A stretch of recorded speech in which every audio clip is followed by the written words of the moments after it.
जब वालिदैन से बात की जाती है तो अक्सर उनकी एक कंप्लेन होती है या एक चीज़ उन्हें बहुत मुश्किल में जो है वो डालती है कि बच्चे बहुत स्टबन हैं, बहुत ज़िद करते हैं और अपनी ज़िद मनवाने के लिए वो पेरेंट्स को परेशान रखते हैं। तो आज मैं उन सब पेरेंट्स के साथ बात करूँगी कि किस तरीके से आप, अगर आपका बच्चा ज़िद्दी है तो उसको हैंडल कर सकते हैं और उसको उस ज़िद की जो नेगेटिव एक स्टेट है उसमें से निकाल सकते हैं।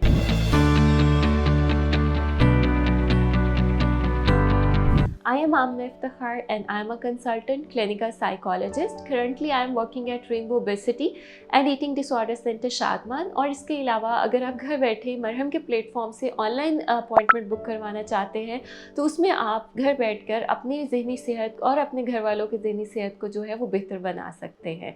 जैसा कि मैंने जिक्र किया है पेरेंटिंग का, तो जब हम पेरेंट्स की बात करते हैं तो अक्सर औकात पेरेंट्स एक मसले में से गुजर रहे होते हैं कि बच्चा ज़िद बहुत करता है या बच्चा ज़िद्दी हो गया है, जिसकी वजह से पेरेंट्स जो होते हैं वो जब उनको हैंडल करते हैं या वो घर में रूल सेट करते हैं या बाकी बच्चों के साथ उनको कंपेयर करते हैं तो कुछ बच्चे अंदर उनको टफ़ टाइम दे रहे होते हैं बिकॉज़ उनकी ज़िद या उनकी जो गुस्से का एलिमेंट होता है वो बहुत ज़्यादा होता है। तो आज मैं आप लोगों के साथ कुछ टिप्स शेयर करूँगी कि किस तरीके से अगर आपका बच्चा ज़िद कर रहा है, अगर आपका बच्चा आपके साथ एक एग्रेसिव रिलेशन में जा रहा है तो कैसे आप उसको नॉर्मलाइज कर सकते हैं बिना खुद गुस्से की स्टेट में गए हुए। हमारे यहाँ अक्सर हमने ये देखा है कि जब बच्चा ज़िद कर रहा होता है तो पेरेंट्स गुस्से की स्टेट में चले जाते हैं, पेरेंट्स उस चीज़ से अनॉयड होना शुरू हो जाते हैं, जिसकी वजह से बच्चे को एक नेगेटिव रीइंफोर्समेंट मिल रही होती है कि वालिदैन मुतवज्जो हो रहे हैं या आप उसके उस नेगेटिव बिहेवियर को रिस्पॉन्ड कर रहे हैं,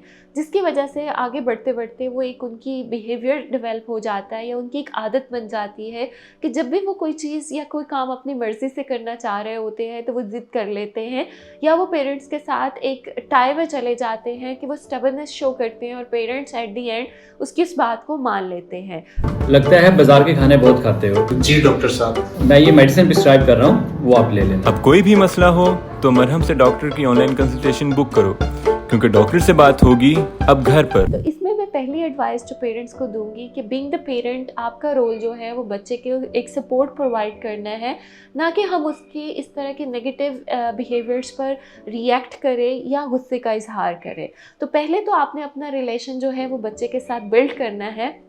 ताकि जब आपका रिलेशन स्ट्रॉन्ग हो तो आपका बच्चा आपके साथ ट्रस्ट डेवलप करता है। सेकेंडली, अगर आपका बच्चा ज़िद कर रहा है तो कोशिश करें कि उसको प्लान्ड इग्नोरेंस की स्टेट में लेकर जाएं। जब आप 1 से 2 दफ़ा बच्चों को इग्नोर करते हैं या 1 से 2 दफ़ा आप उनकी इस तरह के बिहेवियर्स को रिस्पॉन्ड नहीं करते तो ऑटोमेटिकली जो बच्चा है वो उस बिहेवियर को करना छोड़ देता है या ग्रेजुअली उसको कम करना शुरू हो जाता है। तीसरी इसमें मैं एडवाइस दूँगी कि हमेशा बच्चों के साथ एक क्वालिटी टाइम स्पेंड करें। जो बच्चे ज़िद करते हैं एक्चुअली वो आपको